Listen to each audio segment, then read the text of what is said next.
I dag blev der taget endnu et vigtigt skridt på vejen til at sikre, at børnene på Gammelgårdsskolen også kan have det sjovt efter skole. Den gamle SFO, der brændte i april, skal nu erstattes af nye bygninger, der kan hjælpe med at integrere skole- og SFO-tid. Aarhus Kommune holdt i dag møde med et af de arkitektfirmaer, der konkurrerer om at få til opgave at skabe den nye SFO på Gammelgårdsskolen i Åbyhøj. Byggeriet er styret af en vision om at forene skole og fritid, og det stiller helt særlige krav til lokalerne, når man skal holde skole og SFO i samme rum. Og de rum, man også arbejder med SFO-tid, der er også nogle af de rum, man faktisk godt kan bruge i undervisningstid.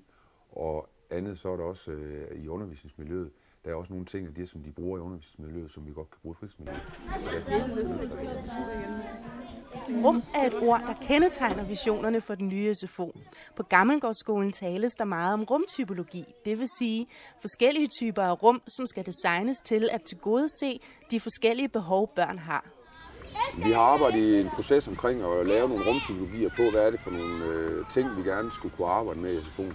Og der er både noget omkring stillerum, og der er noget omkring at kunne arbejde med værkstedsfag, der er noget omkring at kunne være i puderum, der er noget at arbejde med musikfag. Mens de venter på, at deres nye SFO bliver bygget, holder børn og voksne til i nogle midlertidige pavilloner, som er stillet op der, hvor den gamle SFO brændte ned. I pavillonen leger børnene med klodser og klippeklistre, mens de voksne formulerer, hvilke krav de stiller til det arkitektfirma, der skal bygge deres nye skole- og fritidsordning. At vi bliver inddraget i processen og kommer med på og skal sætte de sidste streger, inden at det første spadestik det bliver taget. Aarhus Kommune udtaler, at de snarest muligt vil skrive kontrakt med det arkitektfirma, der kommer til at stå for projektet. Byggeriet begynder i marts 2012, og den nye SFO skal stå færdig i foråret 2013.